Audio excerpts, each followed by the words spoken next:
Pandian store சீரியலில் இனி என்ன நடக்க போகுது அப்படின்னு தான் பார்க்க போகிறோம். இங்கே தங்கமயில் சரவணனை ரொம்பவே சத்தம் போடுறாங்க. ஏன் கோவப்படுற தங்கமயில், நான் என்ன செஞ்சேன் அப்படின்னு கேட்குறாங்க. இல்லைங்க, என் ஃப்ரெண்டு ஒருத்தி ரொம்ப கஷ்டப்பட்டுட்டு இருந்தா, அவன் புருஷன் பிஸ்னஸ் பண்ணி பெரிய பணக்காரங்களாகிட்டாங்களாம் அவங்க அப்படிங்கிறாங்க. அதுக்கு நம்ம என்ன செய்ய முடியும் தங்கமயில் அப்படிங்கிறாங்க. நீங்களும் ஏதாவது பிஸ்னஸ் பண்ணலாம்ல அப்படிங்கிறாங்க. தங்கமயிலுங்க பாரு, எனக்கு பெரிய அளவில் பிஸ்னஸ் எதுவும் தெரியாது.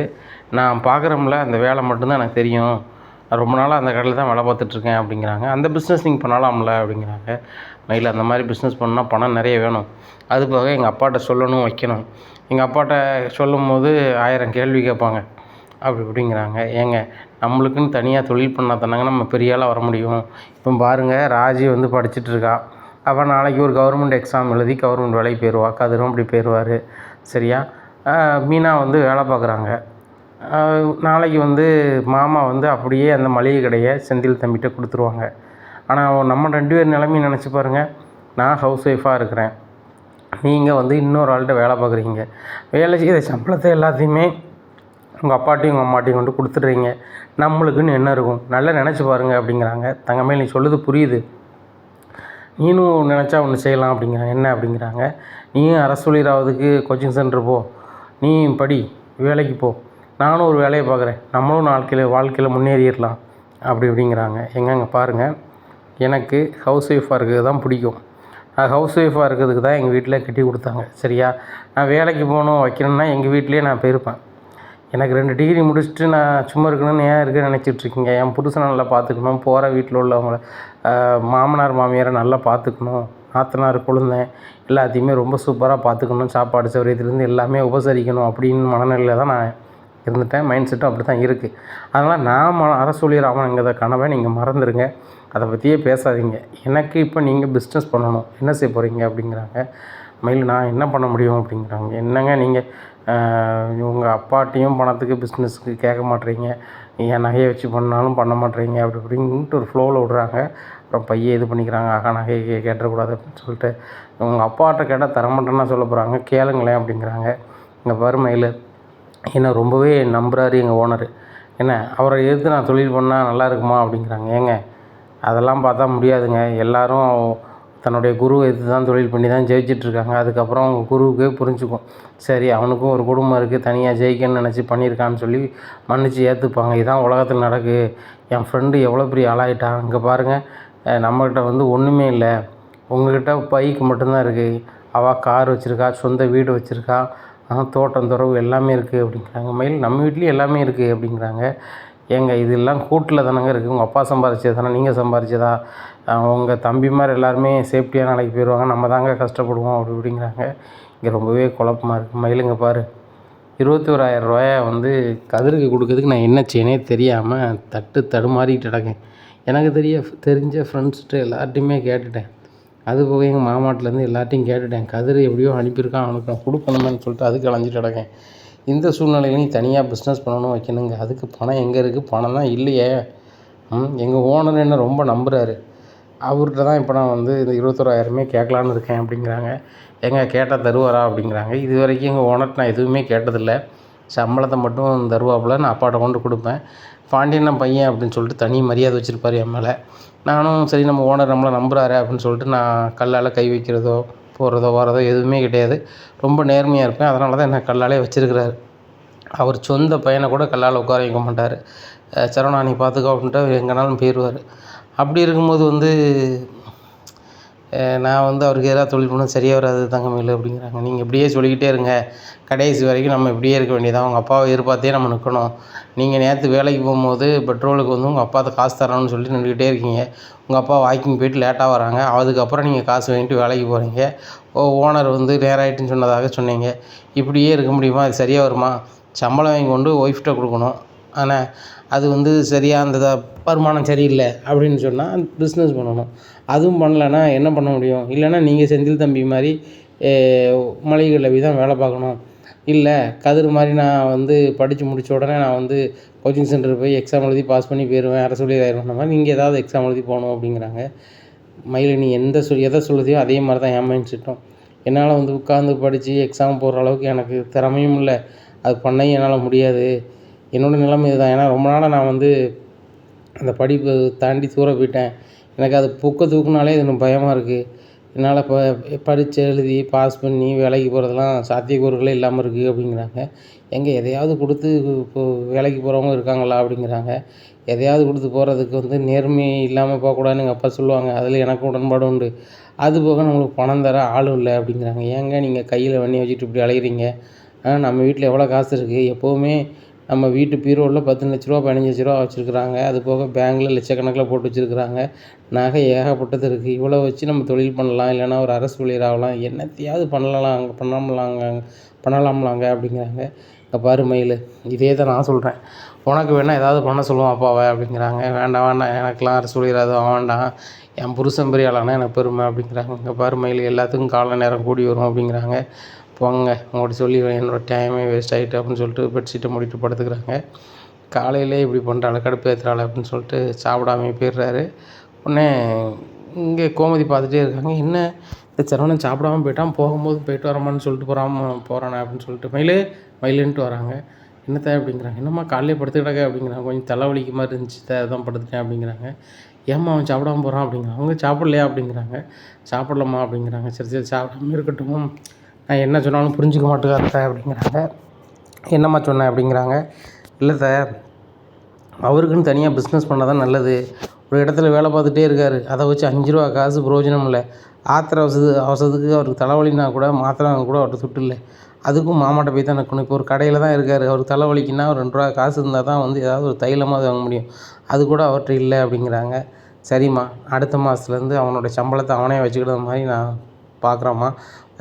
உங்கள் மாமாட்ட நான் சொல்லிடுறேன், என்ன சம்பளத்தை அவரே வச்சுக்கட்டும், அதான் பிரச்சனையாம்மா அப்படிங்கிறேன். அது மட்டும் பிரச்சனை இல்லைத, என் ஃப்ரெண்டு ஒருத்தி என்னோட கம்மியாக தான் படிப்பா, என்னோட ரொம்ப கஷ்டப்பட்டு விட்டு பிள்ளை, அந்த பிள்ளை இன்றைக்கி ஜேன்னு இருக்கா அப்படிங்கிறாங்க.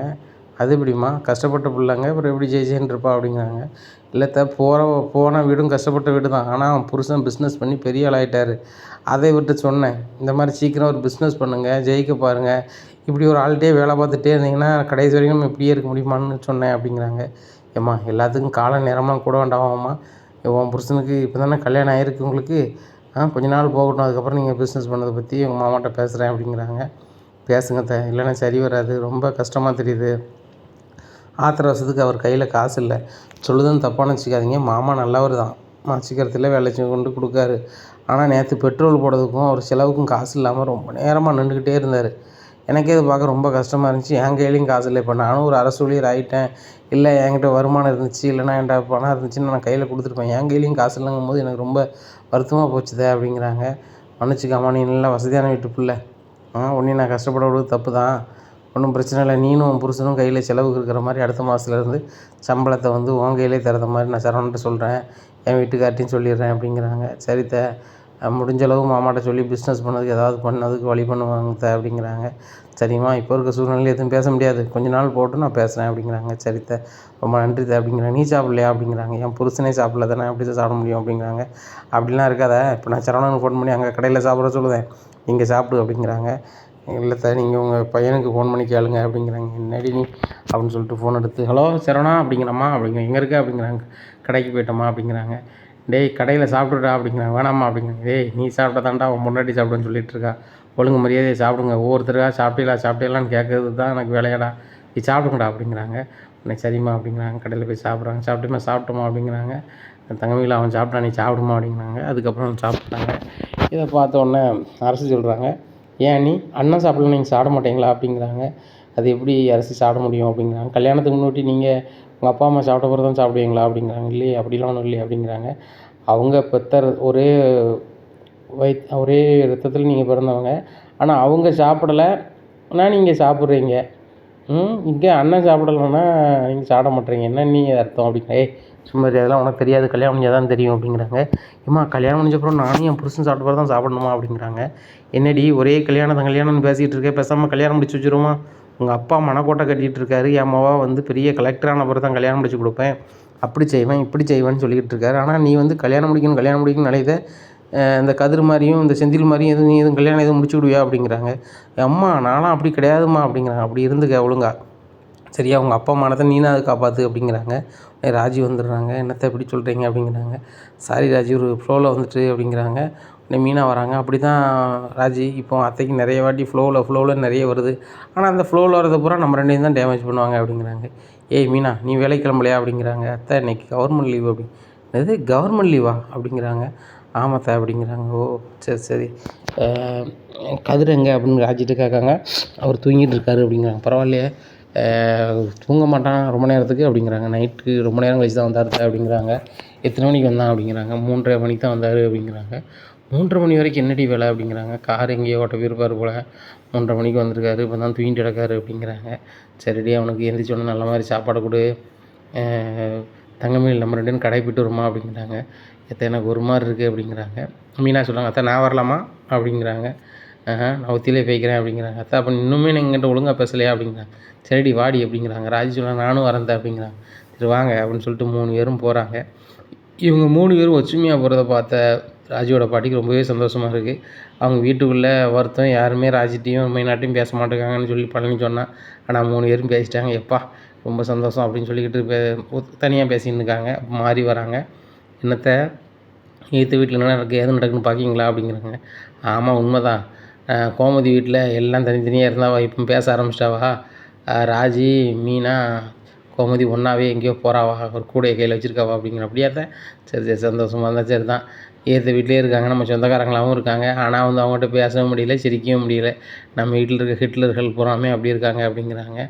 சரி சரி எல்லாம் மாறும் அப்படிங்கிறாங்க. அத்தை மாறிடுமா, உங்கள் தலைமுறையில் மாறிடுமா தான் அப்படிங்கிறாங்க. நானும் என் கடைசி காலம் முடியதுக்குள்ளே இந்த குடும்பம் ஒன்று சேர்ந்துட்டுனா நானும் என் ஆத்மாவும் சாந்தி அடையும் நினச்சிட்ருக்கேன். அது நடக்குமோ நடக்கலையான்னு தெரில அப்படிங்கிறாங்க. அத்தை உங்கள் பையன் மாதிரி அதுக்கு வாய்ப்பே கொடுக்க மாட்டாங்கன்னு நான் நினைக்கிறேன். கோமதிக்கு இத்தனை பிள்ளைகள் வளர்ந்துருக்கு, அப்போவுமே பேசலை. ராஜிக்கு மட்டும் பிள்ளை பிறந்தா பேசிடுவாங்க நீங்கள் சொல்லிகிட்டு இருக்கீங்க. சரி நடந்தால் நல்லது தான் அப்படின்னுட்டுருக்காங்க. கண்டிப்பாக பேசிடுவாங்கடி, உனக்கு என்னடி சந்தேகம், நீ வேணாலும் பாரு. ராஜிக்கு வந்து ஒரு குழந்த பிறக்கட்டும், அதுக்கப்புறம் அந்த முத்துவேலும் சக்திவேலனோட கொட்டம் அடங்கிடும். பேரை மாதிரி பேத்தி மாதிரி இருந்த பிறகு இவங்களுக்கு தான் அவ்வளோதானே. இப்போ நான்லாம் பண்ணாத சேட்டையை அவங்க பண்ணிடுவாங்க. நான்லாம் என்ன வாய் பேசுவேன் புருஷன் இருக்கும்போது, யாரும் என்கிட்ட பேச முடியாது. ஏன் அவன் புருஷன் சக்திவேலா இருந்தாலும் சரி தான், அவன் மச்சான் முத்துவேலா இருந்தாலும் சரி தான், என்னை பார்த்தாலே பயப்படுவாங்க. இப்போ என்னன்னா வயசாகி போச்சு, நான் பேரம் பேத்தி எடுத்த பிறகு நான் அடங்கலை, அதை மாதிரி அவங்களும் அடங்கிடுவாங்க அப்படிங்கிறாங்க. அத்தை நாங்கள் கல்யாணம் முடிஞ்ச புதுசுலேருந்து எங்களை ஃப்ரெண்ட்லியாக தானே நடத்துகிறீங்க அப்படிங்கிறாங்க. உங்களை நடத்துகிறேன், என் பையன் மாதிரி நீ எதிர்த்து பேசுவாங்களா, பேச மாட்டாங்களா, அந்தளவு தான் வச்சுருந்தேன். இப்போ எல்லாம் ஏற்று பேசுகிறாங்க. நீ வீட்டை விட்டு வெளியே போகலாம் அவன் புருஷன் சொல்லுதான், என்னால் அம்மா நடக்கு. ஏன்னா அதை மாதிரி பேரம் பேத்தி எடுத்த பிறகு எல்லாம் தளர்வாயிரும், அதுக்கப்புறம் எல்லா குடும்பமும் ஒன்றாயிரும் நான் நினைக்கேன். சரி பார்ப்போம் அப்படிங்கிறாங்க. சரித்த நான் உள்ளே போய் வேலையை பார்க்குறேன் அப்படின்னு சொல்லிட்டு போகிறாங்க. கொடு ரொம்பவே சோகமாக இருக்காங்க. ஏன்க்கா ரொம்ப ஒரு மாதிரி இருக்குது அப்படிங்கிறாங்க. ஒன்றும் இல்லை, ராஜி வீட்டை நினச்சா தான் ஒரு மாதிரி இருக்குது. ராஜி டியூஷன் எடுக்க புருஷனுக்காக தானே போயிருக்கா, இதுக்கு எதுக்கு அவங்க கோவப்பட்டு பேச மாட்றாங்க அப்படிங்கிறாங்க. யாருக்கா பேசலை, எல்லாருமே பேசிட்டாங்க. இப்போ தான் நானும் அத்தையும் பேசிகிட்டு இருந்தோம் வாசலில். கோமதியும் அவர் மீனாவும் ராஜியும் கடைக்கு ஒன்றா போகிறாங்க அப்படி. உண்மையாவா அப்படிங்கிறாங்க. ஆமாக்கா அப்படிங்கிறாங்க. சரி சரி வாங்க நம்மளும் கடைக்கு போகிற மாதிரி போய்ட்டு வருவோம் அப்படிங்கிறாங்க. அக்கா இது அவங்களுக்கு தெரிஞ்சுன்னா அவ்வளோதான் அப்படிங்கிறாங்க. ஏய் இங்கே காய்கறியெல்லாம் முடிஞ்சிருச்சுடி அப்படிங்கிறாங்க. அப்படியா அப்போ போகலாமே அப்படின்னு சொல்லிட்டு அக்கா ஒரு வார்த்தை சொல்லிடுறேன் அப்படிங்கிறாங்க. ஏங்க ஏங்க அப்படிங்கிறாங்க. என்ன அப்படிங்கிறாங்க. எங்கள் காய்கறி எல்லாமே ரொம்ப இதாகி போச்சு, இல்லாமல் போயிடுச்சு அப்படிங்கிறாங்க. சரிட்டு கொண்டு வர சொல்கிறேன் அப்படிங்கிறாங்க. ஏங்க அவங்க கொண்டு வர காய் வந்து காஞ்சி கிஞ்சிருக்கு, நானும் அக்காவும் போய் மார்க்கெட்டில் போய் வாங்கிட்டு வரோம் அப்படிங்கிறாங்க. சரி சரி இந்த வேலையாக செய்யுங்க, வீட்டுக்குள்ளேயே உட்காந்துக்கிட்டு இருக்கிறனால தான் எது வீட்டில் என்ன நடக்குது ஏது நடக்குதுன்னு பார்த்துட்டு கிடக்கீங்க, போயிட்டு வாங்க அப்படிங்கிறாங்க. சரிங்க அப்படின்னு சொல்லிட்டு போகிறாங்க. அங்கே போகிறாங்க. அங்கே காய்கறி அவங்க பிறக்கிட்டு இருக்காங்க, ராஜி மீனா கோமதி. அதே பக்கத்தில் பின்புறத்தில் பார்த்திங்கன்னா வடுவும் இவங்களும் நிற்கிறாங்க, ராஜி சித்தியும் நிற்கிறாங்க. அவங்க மாறிக்கிட்ட பேசுகிறாங்க. கோமதி எப்படி இருக்கீங்க அண்ணி அப்படிங்கிறாங்க. அண்ணி உங்களை பார்த்து ரொம்ப நாள் ஆச்சா அப்படி அப்படின்னு சொல்லி 2 மாற்றி மாற்றி பேசிகிட்டு இருக்காங்க. இந்த சூழ்நிலையில் கடைக்காரனுக்கு சரியான கடுப்பாயிருது. இவங்க 2 பேரும் குடும்பமும் பேச மாட்டாங்களே, சத்தியவேலன்ட்ட நம்ம போட்டு கொடுத்தோம் அப்படின்னா நம்மளுக்கு ஆத்திர வருஷத்துக்கு கடை வாங்கிக்கலாமே அப்படின்னு சொல்லி சத்தியவேலனே அப்படிங்கிறாங்க. என்ன அப்படிங்கிறாங்க. ஒரு ஃபோட்டோ ஒன்று அனுப்பிவிட்டு தான் பாருங்கள் அப்படிங்கிறாங்க. என்ன ஃபோட்டோ அப்படிங்கிறாங்க. என் காய்கறி கடையில் உங்கள் குடும்பத்தில் ஆட்களும் எதிர்த்து வீட்டு ஆட்களும் பேசிக்கிட்டு இருக்காங்க அப்படிங்கிறாங்க. என்னையா சொல்கிற அப்படிங்கிறாங்க. ஆமாம் ஒரு ஃபோட்டோ எடுத்து அனுப்பிவிடுறோம் பாருங்கள் அப்படின்னு சொல்லிட்டு வாட்ஸ்அப்பில் அனுப்புகிறாங்க. இதை வச்சுக்கிறாங்க. இதை இப்போ சக்தியை வச்சுட்டு சரியான கடுப்பில் இருக்காங்க. இங்கே காய்கறி வாங்கிட்டு 2 பேரும் முன்னையும் பின்னையும் வராங்க. சக்திவேல் வாசலில் உட்காந்து பார்த்துட்ருக்காரு, முத்துவேலும் இருக்கார். இதை பார்த்தோன்னே வடுவுக்கும் இவங்களுக்கும் ரொம்பவே எங்கள் ராஜுவோட சித்திக்கும் ரொம்ப இதாகிடுது. மாறி இப்போ நைஸாக சொல்கிறாங்க வடுவுட்ட, "ஏக்கா அவங்க 2 பேரும் வாசல்ல நிற்காங்கக்கா, கொஞ்சம் தள்ளி நம்ம பேக் அடிங்கக்கா, முன்னாடி கோமதி குடும்பம் போது நம்ம பின்னாடி இப்போ கொஞ்சம் தள்ளி போங்க" அப்படிங்கிறாங்க. உடனே பையன் ஒன்றும் தெரியாத மாதிரி போகிறாங்க. என்ன மாதிரி இப்போ வந்து வீட்டில் பேசுனது காணாதுன்னு சொல்லிட்டு காய்கறி கடை ஒவ்வொரு இடமா போய் பேச ஆரம்பிச்சிட்டீங்களா அப்படிங்கிறாங்க. நாங்கள் ஏங்க பேச போகிறோம், நானும் அக்காவும் கடைக்கு போயிட்டு வந்தோம் அப்படிங்கிறாங்க. எதிர்த்த வீட்டுக்காரங்கள சொல்கிறாங்க. எதிர்த்த வீட்டுக்காரங்க அவங்க காய்கறி வாங்க அவங்க கடைக்கு தானே போவாங்க, நாங்களும் போனோம் அப்படிங்கிறாங்க. அவங்க போனோன்னே தானே நீ பின்னாடி போயிருக்க அப்படிங்கிறாங்க. ஏங்க நம்ம வீட்டில் காய்கறி இல்லை, ஃப்ரிட்ஜை போய் பாருங்கள், வீட்டில் காய்கறி இருக்கான்னு பாருங்கள், இல்லை. அதை வாங்க போனோம், சரியா, வாங்கியாச்சு. வாங்க போனதும் சரி, கடையில் போய் எதுக்கு பேசுனேன் அப்படிங்கிறாங்க. ஆகா யார் சொன்னான்னு தெரியலையே அப்படின்னு சொல்லி, நாங்கள் எதுக்குங்க பேச போகிறோம் அப்படிங்கிறாங்க. இது என்னது அப்படின்னு சொல்லி வாட்ஸ்அப்பை காமிக்கிறாரு. பார்த்த உடனே அரண்டுறாங்க மாதிரி, என்னங்க இது அப்படின்னு சொல்லிட்டு, உங்களுக்கு என்ன நொன்னங்க இதா, நீங்கள் எதிர்த்த வீட்டுக்கே பேசிக்கிங்க, நாங்கள் இங்கே பேசக்கூடாது வைக்கக்கூடாதுன்னு சொல்லிட்டு எங்களை உலகத்தில் அசிங்கப்படுத்துறதுக்காக காய்கறி கடைலாம் பேசிகிட்டு இருக்கீங்களா? ஏன் கடைக்காரன் ஃபோட்டோ எடுத்து அனுப்புகிற அளவுக்கு இருக்குது லட்சணம். நீங்களாம் ஒரு ஆளா அப்படி இப்படிங்கிறாங்க. ஏங்க அவங்களும் விலை கேட்டாங்க காய்கறி கடைக்காரர்கிட்ட, நாங்களும் விலை கேட்டோம். விலை கேட்குறது வந்து பேசுகிற மாதிரி தெரியுதுங்க. 1 கிலோ தக்காளி எவ்வளோன்னு கேட்டேன், அவர் 25 ரூபான்னாரு. அப்படியா 25 ரூபாயா, விலை குறைஞ்சிட்டுனாங்களேன்னே. உடனே அதுக்கு அவங்களும் ஆமாம் 25 ரூபா தானே போட்டீங்க, விலை குறைஞ்சிருக்குங்காங்களே, எங்களுக்கும் குறைச்சிட்டாங்கன்னு அவங்க கேட்டாங்க. நாங்கள் அவங்ககிட்ட எதுக்கு பேச போகிறோம், எங்களுக்கும் மானம் இல்லையா, மானம் இருந்தால் சரி தான், ஊர் உலகத்தில் மானத்தை வாங்காதாங்க அப்படிங்கிறாங்க. இங்கே வடுவு நல்ல வேலை சமாளித்த மாதிரி அப்படின்னு சொல்லிட்டு நைஸாக வீட்டுக்குள்ளே போகிறாங்க. முத்துவேல் சொல்கிறாரு, வீட்டு மானத்தை காப்பாற்ற வேண்டிய பொறுப்பு உங்களுக்கு இருக்குது வடுவு. இந்த காய்கறி கடைக்கு போய் பேசினேன், ஏற்று வீட்டில் நின்று பேசினேன் வச்சோம், இந்த சோழிலாம் இருக்கவே கூடாது அப்படிங்கிறாங்க. ஏங்க காய்கறி வாங்க போகக்கூடாதா, நம்ம வீட்டுக்கிட்ட இருக்க காய்கறி கடை அதுதான், அவங்களும் அதே காய்கறி கடைக்கு வந்திருக்காங்க, நாங்கள் பார்க்க போகிறோம், எங்களுக்கு தேவை மிளகா, கத்திரிக்காய், தக்காளி, பருப்பு, தக்காளின்னு சொல்லிட்டு என்னென்ன வாங்கணுமோ அதை வாங்கணும். வேறு என்ன நாங்கள் அங்கே போய் பேசிக்கிட்டா இருக்க போகிறோம், இல்லை எங்களுக்கு அது வேலையா, இல்லை நாங்கள் சம்மந்தம் பண்ணி கொடுத்து சந்தோஷமாக இருக்கோமா போய் பேசுகிறதுக்கு, என் மாவளை வந்து கட்டி கொடுத்தது பிடிக்கலன்னு நானே இருக்கேன் அப்படிங்கிறாங்க. பார்த்தியாண்ணே என்னென்னலாமோ சமாளிச்சுட்டு இருக்காங்க, கண்டிப்பாக பேசியிருக்காங்கண்ணே, காய்கறி கடைக்காரன் உண்மையை தானே நம்மகிட்ட சொல்லுவான், அவன் நம்மகிட்ட ஆத்திர வருஷத்துக்கு வட்டிக்கு வாங்குறோம்ண்ணே அப்படிங்கிறாங்க. சரி விட்றா, இவங்க தச்சலாக போயிருப்பாங்க, அவங்களும் தச்சலாக வந்திருப்பாங்க அப்படிங்கிறாங்க. ஏன்னா அதை அப்படியே விட்டுற முடியாதுண்ணே, இனிமே வந்து இவங்க எங்கே போகிறாங்களோ ஏது போகிறாங்களோ நம்ம கண்காணிக்கணும்ண்ணே அப்படிங்கிறாங்க. ஆமாம், இப்போ நம்மளுக்கு இருக்க வேலையில் இவங்க எங்கே போகிறாங்க ஏது போகிறாங்கன்னு கண்காணிக்கிறத வேலை. மில்லில் வந்து ஒழுங்காக நூல் வரல அப்படின்னு சொல்லிகிட்டு இருக்காங்க, சரியா, அந்த நூல் மொத்தமாக கொள்முதல் பண்ணணும். நம்ம கிளம்பலாம் குமார், நீ அந்த சூப்பர் மார்க்கெட்டையும் பார்த்துட்டு நம்ம தோட்டத்துலேயும் அந்த வேலைகள் நடக்கான்னு பார்த்துட்டு வந்துடு அப்படிங்கிறாங்க. சரி பெரியப்பா அப்படிங்கிறாங்க. புல்லட்டில் காரில் போகாத, புல்லட்டில் போனால் 2 பக்கமும் பார்த்துக்கிட முடியும் இந்த தோட்டத்தில் அப்படிங்கிறாங்க. சரி பெரியப்பா அப்படிங்கிறாங்க. சரி ரைட்டு அப்படின்னு சொல்லிட்டு, நீ கார் எடுத்து நம்ம கிளம்புவோம் அப்படிங்கிறாங்க. சரிண்ணே, அந்த 2 கோடி ரூபா அக்கௌண்ட்டில் போட்டதுன்னு சொன்னாரா, போட்டாரா அப்படிங்கிறாங்க. யார் அப்படிங்கிறாங்க. அந்த மணிகண்ணன் அப்படிங்கிறாங்க. அதெல்லாம் வந்து 2 நாள் ஆச்சு அப்படிங்கிறாங்க. ஆனால் நீங்கள் அப்போ சொல்லவே இல்லையே அப்படிங்கிறாங்க. எங்கடா சொல்கிறதுக்கு மனநிலை இருக்குது, வீட்டுக்கு வந்தாலே நிம்மதி இல்லாமல் இருக்குது அப்படிங்கிறாங்க. அதுவும் சரிதாம்ண்ணே, சரி வாண்ணே போவோம் அப்படின்னு சொல்லிட்டு கார் எடுத்து கிளம்புறாங்க. தம்பி டிரைவர் எங்கே, நீனே ஓட்டிகிட்ருக்கியா அப்படிங்கிறாங்க. ஏன்னா இந்த மாதிரி பர்சனல் கதைக்கு போகும்போது டிரைவர் வேணாம்ண்ணே, நம்ம குடும்ப கதை ஏதாவது பேசுவோம், அவன் நம்ம கதையை கேட்டுக்கிட்டு யார்கிட்டையா போய் சொல்லிக்கிட்டு இருப்பான். ஏற்கனவே குமாருக்கு பொண்ணு கொடுக்குறன்னு வரவன் போகிறான், கலைஞ்சி போயிட்டு இருக்கான். யாரை வச்சு கோழி சொல்லி போகுது, என்ன வீட்டில் நடக்க போகிற வழி எப்படி தெரியுதுன்னு நமக்கு தெரியல.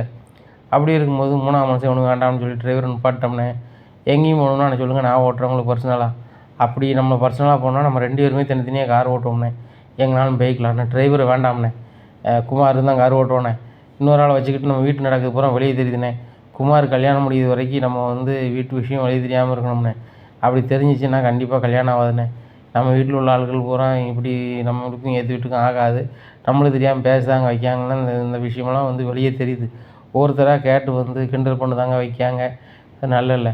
காய்கறி கடைக்காரன் நம்மளை பார்த்தாலே அலறுவான், அவன் நம்ம குடும்பத்தில் உள்ள ஆட்களையும் ஏற்று வீட்டு ஆட்களையும் ஃபோட்டோ எடுத்து நம்மளுக்கு அனுப்புதான். அப்போ அவனுக்கே நம்ம மேலே பயம் விட்டு போச்சு. அப்போ அதுக்கு காரணம் நம்ம வீட்டில் என்ன நடக்குது ஏது நடக்குதுன்னு எல்லாத்துக்கும் தெரியதானே காரணம். நம்ம வீட்டில் என்ன நடக்குது ஏது நடக்குதுன்னு யாருக்கும் தெரியக்கூடாதுண்ணே, நம்மளை மீறி எது நடக்கக்கூடாது அப்படிங்கிறாங்க. சரி காரை பார்த்து ரோட்டில் அப்படிங்கிறாங்க. பார்த்து ஓட்டுதாங்க. நான் சாப்பிட்டீங்களா அப்படிங்கிறாங்க. இல்லைடா சாப்பிடல அப்படிங்கிறாங்க. ஒரு ஹோட்டலில் நிப்பாட்டுதுன்னு சொல்லிட்டு ஹோட்டலில் நிப்பாட்டி சாப்பிட்டுதாங்க. சாப்பிட்டு போய் அந்த நூலெல்லாம் போய் பார்க்காங்க. பார்த்துட்டு அதுக்கு உள்ள பணத்தை செக் எழுதி கொடுத்துட்டு சரி ரைட்டு நான் கிளம்புறோம் அப்படின்னு சொல்லிட்டு கிளம்புறாங்க. அப்போ ஒரு ஃபோன் வருது, பொண்ணு வீட்டுக்காரங்க வந்து குமாரை பற்றி கேட்கணும் அப்படிங்கிறாங்க. அப்போது நாங்கள் இதே வழியாக தான் வந்துட்டுருக்கோம், நாங்கள் வர ஒரு 1/2 மணி நேரம் ஆயிரும், வீட்டுக்கு வந்துடுறோம் அப்படின்னு சொல்லிட்டு சொல்லிடுறாங்க. நேராக குமாருக்கு பொண்ணு பார்த்த வீட்டுக்கு போகிறாங்க. அப்போ அந்த பொண்ணு வீட்டுக்காரங்க சொல்கிறாங்க, குமாரை விசாரிக்கையில் வந்து நிறைய பேர் வந்து ரவுடின்னு சொல்கிறாங்களே அப்படிங்கிறாங்க. உடனே சக்திவேல் சொல்கிறார், அவன் ரவுடித்தனம் பண்ணி ஒருத்தங்கிட்ட வசூல் பண்ணி சாப்பிட்றது ஆள் கிடையாது. எங்களுக்கு கோடிக்கணக்கான சொத்து இருக்குது. என்ன, ஒரு நாளைக்கு வருமானமே எங்களுக்கு லட்சக்கணக்கில். என்ன, அதுக்கு ஒரே வாரிசு அவன்தான். என்ன, எங்கள் அண்ணன் சொத்து என் சொத்து எல்லாமே என் பையனுக்கு தான். அவன் ஒரே வாரிசு. அவனுக்கு தவறு செஞ்சால் பிடிக்காது, நேர்மையாக இருந்தால் தான் பிடிக்கும்.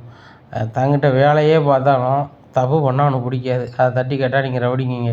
என் பையன் ரவுடி கிடையாது, டிகிரி படிச்சிருக்கான். என்ன, சொத்து பத்து நிறைய இருக்குது, அது போக எந்த கெட்ட பழக்கம் கிடையாது அப்படிங்கிறாங்க. சம்மந்தி அப்படி சொல்லாதீங்க, அவர் குடிச்சிக்கிட்டு ரோட்டில் நிற்கும்போது நான் பார்த்துருக்கேன் அப்படிங்கிறாங்க. இப்போ பணக்கார வீட்டு பிள்ளைகள் எந்த பிள்ளைகள் எது செய்யலை, இப்போ நிறைய நாட்டில் நடக்க தான் செய்யுது. நம்ம மேடு பள்ளம்லாம் பார்த்தாலாம் இது பண்ண முடியாது அப்படிங்கிறாங்க. சம்மந்தி தப்பாக நினச்சிக்காதீங்க, என் பொண்ணுக்கு வந்து ஒரே ஒரு ஆப்ஷன் இதுதான் கொடுத்தா, மாப்பிள்ளை கருப்போ சிவப்போ வளர்ந்தவனோ கட்டையானவனோ அது எனக்கு தேவையே இல்லைப்பா, ஆனால் எந்த கெட்ட பழக்கம் இருக்கக்கூடாதுன்னு சொல்லுதா அப்படிங்கிறாங்க. அப்படி பார்த்தா சம்மந்தி இந்த காலத்தில் யாருக்கும் கல்யாணம் ஆகாது. எனக்கு கல்யாணம் முடியும் போது கூட எனக்கு நான் ஒன்றும் குடிக்க மாட்டேன் வைக்க மாட்டேன்னு சொல்லி தான் பொண்ணை கட்டினேன்.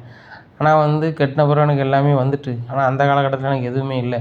ஆனால் என் பையனுக்கு இப்படி இருக்குது, உங்கள் உங்கள் மொவ வந்து திருத்தி கொண்டு வந்துட்டானா முடிஞ்சே போச்சு அப்படிங்கிறாங்க. இங்கே பாருங்க அண்ணாச்சி, பாரப்பட்ட பிள்ளைகளுக்கு அது வேலை கிடையாது திருத்த வைக்கிறதுக்கு. நீங்கள் தப்பாக நினச்சிக்காதீங்க, உங்கள் வசதிக்கு நீங்கள் உங்கள் வசதிக்கு ஏற்றாப்புல வேறு இடத்துல எடுத்துக்காங்க அப்படிங்கிறாங்க. நீங்கள் எங்கள் அளவுக்கு வசதி இல்லைனாலும் நார்மலாக வசதியாக இருக்கீங்க, பொண்ணு நல்லா அழகாக இருக்குது, என் பையனுக்கு பிடிச்சி போயிருக்குன்னு சொல்லி தான் விரும்பி கேட்டுக்கிட்டு இருக்கோம். நாங்கள் பிஸ்னஸ் விஷயமா அலைஞ்சிக்கிட்டு இருக்கோம். ஆனாலும் நீங்கள் ஃபோன் பண்ணோன்னே எதுக்கு உங்கள் வீட்டுக்கு வரோம், எந்த மாப்பிள்ளை வீட்டுக்காரனும் இறங்கி போக மாட்டான். நாங்கள் இறங்கி போக ஒரே காரணம் பொண்ணை பிடிச்சிக்கிட்டுன்னு தான். ஆனால் நீங்கள் வந்து ரொம்ப பண்ணுறீங்க. சரி ரைட்டு, ஒன்றும் பிரச்சனை கிடையாது. ஏன்னா நீங்கள் வேறு இடத்துல பொண்ணை கொடுக்கணுன்னா கொடுங்க, எங்களுக்கு இன்னும் பொண்ணு கிடைக்காம இருக்கும் அப்படி இப்படிங்கிறார் சக்திவேல். உடனே முத்துவேல் சொல்கிறாரு, கொஞ்சம் பொறு தம்பி அப்படின்னு சொல்லிட்டு, அண்ணாச்சிங்க பாருங்கள், எங்கள் பையன் குடிக்கான் வைக்கான் சண்டைக்கு போகிறான் வைக்கான்னு சொல்லுதியே, ஆனால் இனிமேல் அதை போகாத அளவுக்கு நான் பார்க்க வேண்டியது என் பொறுப்பு. ஏன்னா ஒவ்வொரு பொண்ணாக பார்த்துக்கிட்டு கடந்து போகிறது கஷ்டமாகவும் இருக்குது. ரெண்டாவது உங்கள் பொண்ணை என் குடும்பத்தில் எல்லாருக்கும் பிடிச்சிருச்சு, குறிப்பாக என் பையன் குமாருக்கு ரொம்பவே பிடிச்சி போச்சு. அப்படிங்கும்போது வந்து நாங்கள் இந்த பொண்ணை கடந்து வேறு பொண்ணுக்கு போகும்போது அது சரி வராது. வேறு இடத்துல நீங்கள் கட்டி கொடுத்துருவீங்க கரெக்டு தான், ஆனால் எங்களுக்கு அது ரொம்ப கஷ்டமாக இருக்கும். நீங்கள் கொஞ்சம் மனசு வச்சு உங்கள் பொண்ணுகிட்ட பேசுங்க. பையனை வந்து எந்த கெட்ட பழக்கமும் போகாத அளவுக்கு நான் பார்த்துக்கிறேன், அதுக்கு நான் பொறுப்பு. நீங்களும் எங்களை பற்றி விசாரிச்சிருப்பீங்க, விசாரிக்காமலாம் இந்த இடத்துல பேச மாட்டீங்க. எங்கள் குடும்பத்தில் 2 மைனஸ் நடந்துட்டு, என் தங்கச்சின்னு ஒருத்தி இருந்தால் அவளும் எங்களை அசிங்கப்படுத்திட்டு போயிட்டா, எங்களுடைய மவான்னு சொல்லி ஒருத்தி இருந்தால் அவளும் அசிங்கப்படுத்திட்டு போயிட்டா. ஏன்னா இந்த 2 அசிங்கத்தை தவிர எங்கள் குடும்பத்துக்கு எந்த அசிங்கமும் கிடையாது அப்படிங்கிறாங்க. உடனே பொண்ணு வீட்டுக்காரங்க சொல்கிறாங்க, உங்களுக்கும் ஏற்று வீட்டுக்கும் ஆகாது, பக்கத்துலேயே வந்து ஆகாதவங்களை வச்சுக்கிட்டு நீங்கள் அந்த வீட்டில் நான் பொண்ணு கட்டி கொடுத்தோம்னா அவங்க எதுக்கு எடுத்தாலும் ஏசுவாங்க பேசுவாங்க, எங்களுக்குள்ளே என்னத்தையாவது வந்துகிட்டே இருக்கும் அப்படிங்கிறாங்க. இங்கே பாருங்கள், எங்களுக்கு ஜென்ம விரோதி மாதிரி. எங்கள் வீட்டு வாசலில் பெரிய சுவர்னாலும் அமைச்சிருந்தோம், அவங்க வீட்டுக்கு எங்கள் வீட்டுக்கும் பார்வை இல்லாத அளவுக்கு. சரியா, எங்களுக்கு வந்து எங்கள் வீட்டுக்கு 2 வழி, முன் வழி பின் வழி. பின் வழியை வேணால் நாங்கள் முன் வழியாக மாற்றிடுறோம் எங்கள் மருமகளுக்காக.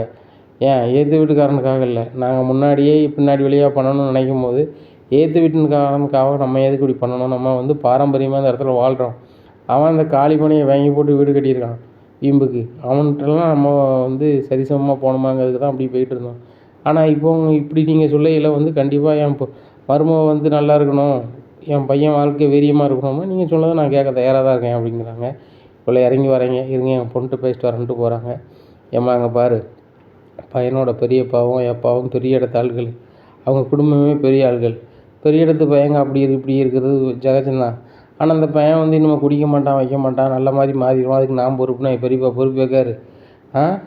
அதனால் வந்து அந்த பையனுக்கு நீ வாக்கப்பட சம்மதிமா அப்படிங்கிறாங்க. எப்பா நீங்கள் சொல்லுது நான் சரின்னு ஏற்றுக்கிறேன், ஆனால் என் பெரியப்பா சொல்கிற மாதிரி காத்துப்பாரா அப்படிங்கிறாங்க. உடனே சரி ரைட்டு அப்படின்னு சொல்லிட்டு நான் எப்பாட்ட பேசுகிறேன்னு சொல்லிட்டு, எங்கள் பொண்ணுக்கு ஓரளவு சம்மதம் தான், உங்கள் பையன் தெரிஞ்சிட்டான்னு சொல்லி இப்போ நீங்கள் வாக்கு கொடுத்தீங்கன்னா அவள் சம்மதிக்க தயாராக தான் இருக்கா அப்படிங்கிறாங்க. நான் வாக்கு கொடுக்குறேன், என் பையன் எந்த கெட்ட பழக்கமும் பண்ண மாட்டான், அப்படி அவன் குடிக்கான் வைக்காமன்னு சொன்னாலே நானே வந்து கல்யாணத்தை பண்ணுன்னு உங்கள்கிட்ட சொல்லிடுவேன். சரிதானா, அப்படி ஒன்றும் இன்னொருத்தன் பிள்ளைய வந்து கஷ்டப்படுத்தி நம்ம பையனுக்கு கல்யாணம் வச்சுக்கணும்னு அவசியம் என் குடும்பத்துக்கு இல்லை. என் தம்பி வந்து அவனுக்கு ஏகப்பட்ட பொண்ணை பார்த்து டயர்டாகி போயிட்டான், அதில் ஆனதுனால தான் வந்து ஏதோ ஒரு மன உளைச்சலில் பேசியிருப்பான். ரெண்டாவது என் தம்பிக்கு ஒரு ப்ரெஷர் ஹெவியாக இருக்குது, எதையாவது சாதாரணமாக பேசுகிறதே கோவத்தில் தான் பேசுவான். எதனாலும் நீங்கள் என்கிட்ட பேசுங்க, நான் மேனேஜ் பண்ணிக்கிறேன் அப்படிங்கிறேன். சரி என்னாச்சு அப்படிங்கிறாங்க. சக்திவேல் சந்தோஷமா அப்படிங்கிறேன். சந்தோஷம்ண்ணே, ஒன்றே தரமாட்டேன்னாங்க, ஆனால் நீங்கள் பேசுனதுனால தாரேன்ட்டாங்க, ரொம்ப சந்தோஷமாக இருக்குண்ணே அப்படிங்கிறாங்க. தான் சக்திவேல். ஒரு இடத்துல கோவமா பேச வேண்டிய இடத்துல கோவமா பேசணும், அமர்ந்து பேசுகிற இடத்துல அமர்ந்து பேசணும். பார்த்தியா பொண்ணு தர மாட்டேறாங்க, இப்போ தரான்னு சொல்லிட்டாங்க பார்த்தியா, சரி கிளம்புவோம் அப்படின்னு சொல்லிட்டு போயிட்டு வரோம் அப்படின்னு சொல்லிட்டு கையெடுத்து கும்பிட்டு வந்தாலும் கிளம்புறாங்க. அண்ணா எனக்கு ரொம்ப சந்தோஷமாக இருக்குண்ணே அப்படிங்கிறாங்க. ஏன்பா அப்படிங்கிறாங்க. இல்லை குமாருக்கு அதே வீடு கைக்கூடி வரும்போது ரொம்ப சந்தோஷமாக இருக்குது. பொண்ணு மாப்பிளை பொறுத்து சூப்பராக இருக்கும்ண்ணே. என்ன நம்ம பையன் தான் காணாது அப்படிங்கிறாங்க. என்னது காணாது அப்படிங்கிறாங்க. பொண்ணு அழகுக்கு இப்போ நம்ம பையன் கருப்பாக இருக்கிறதுனால ஈக்குவலாக இல்லைண்ணே அப்படிங்கிறாங்க. அதை பற்றி என்ன இருக்குது, நம்ம 2 பேரும் கருப்பு தான், செவத்த புள்ளையே கட்டலையா வைக்கலையா, அது மாதிரி அவனுக்கு ஒரு செவத்த புள்ளையே கட்டி வைப்போம், வாரிசு நல்ல மாதிரி வரட்டும் அப்படிங்கிறாங்க. ஆமாண்ணே நல்லா இருக்கட்டும்ண்ணே அப்படி இப்படின்ட்டு இருக்கானே, பெரிய ஸ்வீட் கடையை நிப்பாட்டோம்ண்ணே அப்படிங்கிறாங்க. நிப்பாட்டுறாங்க. என்ன தம்பி வீட்டுக்கா அப்படிங்களேண்ணே, நம்மளும் ஸ்வீட்டு சாப்பிட்றோம் வீட்டுக்கு வாங்கிட்டு போகிறோம் அப்படிங்கிறாங்க. அதனால் ஸ்வீட்டு சாப்பிட்டு வீட்டுக்கு வாங்கிட்டு போகிறாங்க. அப்போ தம்பி எத்தனை 3 பார்சல் வாங்குற அப்படிங்கிறாங்க. ஆமாண்ணே நம்ம மேனேஜர் வீட்டுக்கு வரேன்ருக்கான், அவனுக்கு ஒன்று நம்ம 2 வீட்டுக்கு ஒன்று ஒன்றுண்ணே அப்படிங்கிறாங்க. சரி ரைட்டு அப்படிங்கிறாங்க. 3 பார்சல் வாங்குறாங்க. வாங்கிட்டு அண்ணே இதை அன்னிட்டு விட்டு போண்ணே, அது மாதிரி எப்படி அப்படிங்கிறாங்க. உடனே மேனேஜர் ஃபோன் அடிக்கார். மேனேஜர் வந்துடுறாரு. அப்படிங்க மில்லுக்கு நூலெல்லாம் இது பண்ணியாச்சு, என்ன இது உங்களுக்கு ஸ்வீட்டு, குமாருக்கு கல்யாணம் பிடிச்சிக்கிற இருக்கும், 4 வைக்கிறத கூப்பிட்டு தான் வந்துருங்க மேனேஜர் அப்படிங்கிறாங்க. சரி சார் அப்படின்ட்டு போயிடுறாங்க. உடனே எங்கே 4 வைக்க போகிறோமா அப்படின்னு சொல்லி மாறி கேட்குறாங்க. ஆமாம் அப்படிங்கிறாங்க. ரொம்ப சந்தோஷங்க அப்படிங்கிறாங்க. உடனே வடுவு சொல்கிறாங்க, மாதிரி அந்த கோயிலுக்கு காசை முடிஞ்சு வை அப்படிங்கிறாங்க. சரிக்கா அப்படிங்கிறாங்க. இங்கே பாருங்கள், பொண்ணு வீட்டுக்காரங்க எப்போ வரணும் ஏது வரணும்னு நம்மகிட்ட தான் கேட்பாங்க. அது என்றைக்கு சொல்லலாம் ஏது சொல்லலாம்னு நம்ம தான் சொல்லணும். அதான் நீ ஒரு நல்ல தேதியை பார்த்து சொல்ல காலாண்டில் அன்னைக்கு நம்ம நாள் வச்சிடலாம் அப்படிங்கிறாங்க. டேய் கல்யாணம்னு வரும்போது நம்ம அப்போ நாள் வச்சா மட்டும் காணாது, ஒரு ஜோசியக்காரரை பார்த்து என்னைக்கு குறித்து எப்படி இது பண்ணலாம் ஏது பண்ணலாம், அந்த பிள்ளைய பூத்த குறிப்பு என்ன எல்லாமே கேட்டு தெரிஞ்சுக்கிட்டு அதை பண்ணால் நல்லாயிருக்கும் அப்படிங்கிறாங்க. அதுவும் சரி தான் அப்படின்னு சொல்லிட்டு ஜோசியக்காரருக்கு ஃபோன் அடிக்காங்க. என்னாச்சு அப்படிங்கிறாங்க. சொல்லுங்கள் என்னாச்சு அப்படிங்கிறாங்க. அது மாதிரி குமாருக்கு ஜோசியம் பார்க்கணும் அப்படிங்க. ஐயா நானே வீட்டுக்கு வந்துடுறேன் அப்படிங்களா. இல்லை கல்யாண காரியத்துக்கு நாங்கள் தான் வரணும், இங்கே உங்கள் வீட்டுக்கே வந்துடுறேன் ஐயா அப்படிங்கிறேன். சரியா அப்படிங்கிறாங்க. நேராக காரில் கிளம்பி எல்லோரும் போகிறாங்க. போய் ஜோசியக்காரரை பார்க்குறாங்க. பூ பழத்தெல்லாம் கொடுத்து அவர் பொண்ணோட பூத்த ஜாதகம் இருக்கா அப்படிங்கிறாங்க. பொண்ணோட பூத்த ஜாதகம் ஒவ்வொரு நிமிஷத்தில் வாட்ஸ்அப் அனுப்பிடுவாங்க இருங்க அப்படிங்கிறாங்க. வாட்ஸ்அப்பில் அனுப்புகிறாங்க.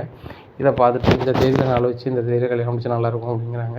சரி ரொம்ப சிறப்பு அப்படின்னு சொல்லிட்டு நேராக பொண்ணு வீட்டுக்காரங்க ஃபோன் அடித்து சொல்கிறாங்க. இந்த மாதிரி தேதியில் வச்சா நல்லா இருக்குன்னு சொல்கிறாங்க, அப்படியே பண்ணிடலாமா அப்படிங்கிறாங்க. ரைட்டு ஒன்றும் பிரச்சனை இல்லை அப்படிங்கிறாங்க. இல்லை ஃபாரின்லேருந்து உங்கள் பையன் வராரு வைக்காருன்னு சொன்னீங்களே அப்படிங்கிறாங்க. இல்லை உங்கள் ஜாதகத்தை தட்டி விடணும், உங்கள் ஜாதகத்தை கொஞ்சம் நகட்டி விடணுங்கிறதுக்காக தான் அப்படி ஒரு வார்த்தையை சொன்னோம். கல்யாணம் வச்சா ஆட்டோமேட்டிக்காக வந்துடுவான், பொண்ணுக்கு தான் பிடிக்கணும், பொண்ணோட தம்பிக்கோ அண்ணனுக்கோ பிடிக்கணும்னு அவசியம் இல்லைல்ல, அவர் கல்யாணத்துக்கு வர முடியலனாலும் மறு வீட்டுக்கு வந்துடுவான், எப்படினாலும் வந்துடுவான், என்ன அவனை வச்சு கல்யாணம் நிற்க வேண்டாம், எத்தனை நாள் கழிச்சு நாள் வைக்கிற மாதிரி இருக்குது அப்படிங்கிறாங்க. இன்னையிலேருந்து ஒரு 16 நாள் கழித்து நம்ம நாள் வைக்கிற மாதிரி இருக்குது, அதுக்கப்புறம் ஒரு 15 நாளில் கல்யாணம் அப்படிங்கிறாங்க. சரி ரைட் அப்படியே பண்ணிக்கலாம் அப்படிங்கிறாங்க. சரி நம்ம முறைப்படி எல்லார்ட்டையுமே சொல்லிடுங்க அப்படிங்கிறாங்க. சரி சொல்லுதாங்க. இந்த சூழ்நிலையில் இவங்களும் வீட்டுக்கு போய் ரொம்ப சந்தோஷமாக இருக்காங்கண்ணே, ரொம்ப நாளைக்கு அப்புறம் ரொம்ப நம்ம வீட்டுக்கு களை கட்டியிருக்குண்ணே அப்படிங்கிறாங்க. ஆமாப்பா அப்படிங்கிறாங்க. இதை கொண்டாடணும்ண்ணே அப்படிங்க. என்ன செய்யணும் அப்படிங்கிறாங்க. நம்மளுக்கு தெரிஞ்சவங்கலாம் பார்ட்டி கொடுக்கணும்ண்ணே அப்படிங்கிறாங்க. தம்பிங்க பாரு, நாள் வச்சு சக்ஸஸ்ஃபுல்லாக ஆன பிறகு நாள் வச்சதுக்கு ஒரு பார்ட்டி கொடுப்போம். இப்போ நம்ம ஒவ்வொருத்தரையாக கூட்டிகிட்டு இருந்தோம்னா இதுவும் நான் ஏதாவது ஒரு மேடு பள்ளம்னா அசிங்கப்பட்டு போயிருக்கோம் அப்படிங்கிறாங்க. ஆமாண்ணே நம்ம ஏற்கனவே அசிங்கப்பட்டு ரொம்ப சங்கடப்பட்டு போயிருக்கோம், இப்போ ஏதாவது எந்த வகையிலையும் லீக் ஆகக்கூடாதுண்ணே, நாள் வைக்கிது அன்னைக்கு நம்ம சொந்தக்காரங்களுக்கு மட்டும் கூப்பிட்டுட்டுனா மற்ற யாரையும் கூப்பிட வேண்டாம், அதுக்கப்புறம் கல்யாணத்தை ஜேன்னு பண்ணிடுவோம்ண்ணே அப்படிங்கிறாங்க. அதுவும் சரி தான், வடுவு அண்ணனை நான் என் சைடில் கூப்பிடுதேன், உன் சைடில் ஓ மச்சின மாதிரி கூப்பிடு, என்ன அவங்க சைடில் யாரை கூப்பிடுவாங்களோ கூப்பிட்டுக்கிட்டோம் வச்சு வீட்டில் நாள் வச்சுட்டு அப்புறம் கல்யாணத்தை ஜேன்னு பண்ணிடுவோம் அப்படிங்கிறாங்க. ஆமாண்ணே அப்படி தானே பண்ணணும், நம்ம எல்லாரையும் நாள் வைக்கிறதுக்கே கூப்பிட்டுவிட்டோம், அது கலைஞ்சி போயிட்டுருக்கு, ரொம்ப காமெடி பண்ணுவானுங்க, ரொம்ப கடுப்பாயிரும் அப்படிங்கிறாங்க. அதுவும் சரி தான், ஆனால் வடுவு அண்ணன் தான் வராருன்னு தெரில, நம்ம கூப்பிட்டு வச்சு அதிகப்படுத்த மாதிரி பண்ணிவிட்டோம் அப்படிங்கிறாங்க. நம்ம மேலே என்ன தப்பு, அண்ணி தான் சொன்னாங்க நான் அங்கே கொடுத்துருக்கேன் வச்சுருக்கேன்னு சொல்லிட்டு நான் என்ன பேசுகிறேன்னே அப்படிங்கிறாங்க. இல்லை தம்பி நீ பேசணும் நல்லா இருக்க, நான் பேசுகிறேன் அப்படிங்கிறாங்க. சரிண்ணே எப்படியாவது பேசி வர சொல்லுண்ணே, உன் சைடில் யாராவது ஒரு ஆளாக வரணும்லண்ணே, என்ன என் சைடில் என் மச்சின மாதிரி 3 பேர் வருவான்னு வா, ஏன்னா அப்படி தான் நல்லா இருக்கும்ண்ணே அப்படிங்கிறாங்க. சரி ரைட்டு அப்படின்னு சொல்லிட்டு நேராக முத்துவேலில் ஒரு மச்சானுக்கு ஃபோன் அடிக்காங்க. மச்சான் நான் என்ன பேசுகிறேன் அப்படிங்கிறாங்க. சொல்லு மச்சான் அப்படிங்கிறாங்க. என் பையனுக்கு 15 நாள் கழிச்சு நாளைக்கு நீங்கள் வந்துடணும் இந்த தேதியில் அப்படிங்கிறாங்க. மச்சான் தப்பாக நினச்சிக்கிடாதுங்க, அந்த நாள் நான் அமெரிக்காவில் இருப்பேன், ஒரு பிஸ்னஸ் விஷயமா நான் கிளம்பி போகணுன்னு சொல்லிட்டு முன்னாடியே டிக்கெட் போட்டேன் அப்படிங்கிறாங்க. அதை கேன்சல் பண்ணுங்கள், எங்களுக்கு இருக்கிறது ஒரே வாரிசு, அந்த இதுக்கு வரமாட்டீங்களா அப்படிங்கிறாங்க. ஏன் மச்சான் உங்களுக்கு பொண்ணு இல்லையா அப்படிங்கிறாங்க. அதை பொண்ணுன்னே நாங்கள் நினைக்கல, அவள் தான் நம்மளை வேண்டான்ட்டு போயிட்டாளே அப்படிங்க. மச்சான் 1000 தான் இருந்தாலும் அது உங்கள் பொண்ணு தானே அப்படிங்கிறாங்க. இங்கே பாருங்கள் மாப்பிள்ளை, அதை பற்றி பேசுறதா இருந்தால் நீங்கள் கல்யாணத்துக்கு கூட வர வேண்டாம் அப்படிங்க. என்ன மச்சான் எவ்வளோ கோவப்படுதீங்க? அன்னைக்கு கூப்பிட்டு வச்சு அந்த நகை விஷயத்தில் அப்படியே அசிங்கப்படுத்திட்டீங்க என்னையும் என் குடும்பத்தையும் அப்படிங்கிறாங்க. நான் எங்கள் மாப்பிள்ளை அசிங்கப்படுத்தினேன்? உங்களை சக்திவேல் கூப்பிட்டது எனக்கு தெரியாது. அதுபோக உங்கள் தங்கச்சி வந்து உங்ககிட்ட நகை கொடுத்தோன்னு சொன்னோன்னு தான் எனக்கு ரொம்ப கஷ்டமாக போச்சு. கடைசியில் அவள் வந்து ராஜிட்ட கொடுத்துருக்கா அப்படிங்கிறாங்க. ஓ, உங்கள் பொண்ணுகிட்ட கொடுத்தது தான் என்னையும் கூப்பிட்டு அசிங்கப்படுத்திடலாம் மச்சான் அப்படிங்கிறாங்க. சரியப்பா, ஏதோ நடந்து போச்சு. என்ன உங்கள் மச்சான் வீட்டில் விசேஷம் நீ வரணும்ல அப்படிங்கிறாங்க. சரி மச்சான், அமெரிக்கா போகிறதே கேன்சல் பண்ணிடுறேன், நான் வந்துடுறேன் மச்சான். சரி, வேறு எதுவும் நினைக்கல மச்சான், எனக்கு அந்த நிமிஷத்தில் ரொம்ப கஷ்டமாக இருந்துச்சு.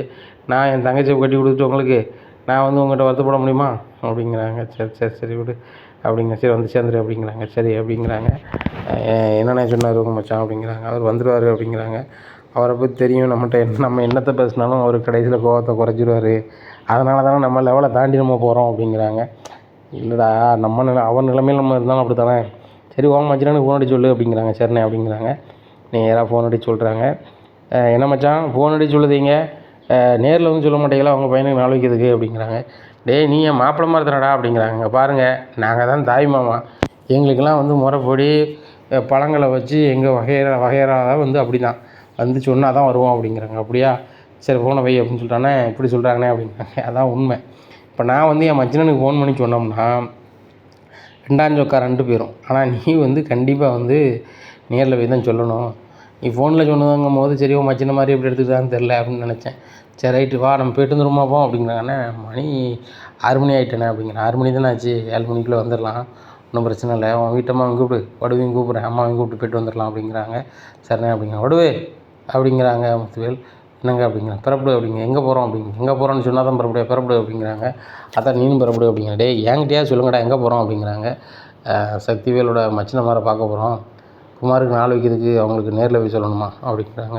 அப்படியா அப்படிங்கிறாங்க. சரி குமாரையும் கூப்பிட்டு போமா அப்படிங்கிறாங்க. குமாருக்கு ஒரு வேலையாக அனுப்பியிருக்கோம், குமார் வர நேரம் நம்ம போய்ட்டு வந்துடலாம் அப்படிங்கிறாங்க. அதனால் இவங்க ஒரு கார் எடுத்துகிட்டு நேராக போகிறாங்க. போய் ஒரு தாமரை தட்டில் வந்து பழங்களை வச்சு இத்தனாந்தேதி நாள் வைக்க போகிறோம் வந்துருங்க அப்படிங்கிறாங்க. மச்சான் இப்படி தான் மச்சான், சொந்த பையனுக்கு செய்யணும், சொந்த மச்சினனுக்கு இதே இது எங்கள் பசங்களுக்கு நாளைக்கு கல்யாணம்னாலும் நாங்கள் நேரில் வந்தான்னு சொல்லுவோம் மச்சான், ஃபோனில் சொன்னால் அது நல்லா இருக்காது மச்சான், சொல்லி வச்ச ரத்த உறவுல அப்படிங்கிறாங்க. உடனே முத்துவேல் சொல்கிறாரு, சக்திவேல் இவங்கள சொல்லிட்டோம், இப்போ நேராக வந்து என் மச்சினனுக்கு நேரில் போய் சொல்லிடுவோம் அப்படிங்கிறாங்க. ஏண்ணே ஃபோனில் சொன்னோம்லானே அப்படிங்கிறாங்க. ஓ மச்சினனுக்கு நீ நேரில் போய் சொல்லிட்டேன், என் மச்சினன் நேரில் சொல்லலாம், நாளைக்கு வர மாட்டார்.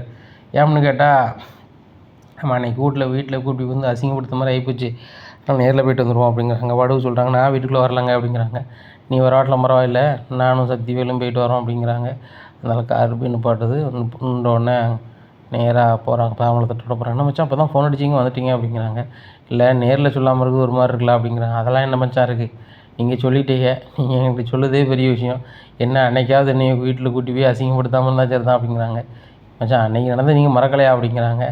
மறக்கக்கூடிய விஷயமா, பார்த்து ரொம்ப நாளாச்சு, வாங்க மச்சான் அவங்கள்ட்ட பேசி எவ்வளோ நாளாச்சு, வாங்க நல்லா சாப்பாடு சேர்ந்து சாப்பிடுவோம், சொந்தக்காரங்களாம் ஒன்றா இருப்போம்னு கூப்பிட்டு போயிட்டு அங்கே போய் எப்படி எங்கள் அண்ணி நகை எங்களை கேட்காம வாங்கலாம்னு உங்கள் தம்பி கேட்குறதும், என் பொண்டாட்டி நகையை எப்படி கேட்காம நீங்கள் கேட்குறதும் எனக்கு எவ்வளோ கஷ்டமாக இருந்திருக்கும். நாங்கள் இவ்வளோ சொத்து பத்தோடு இருக்கோம்.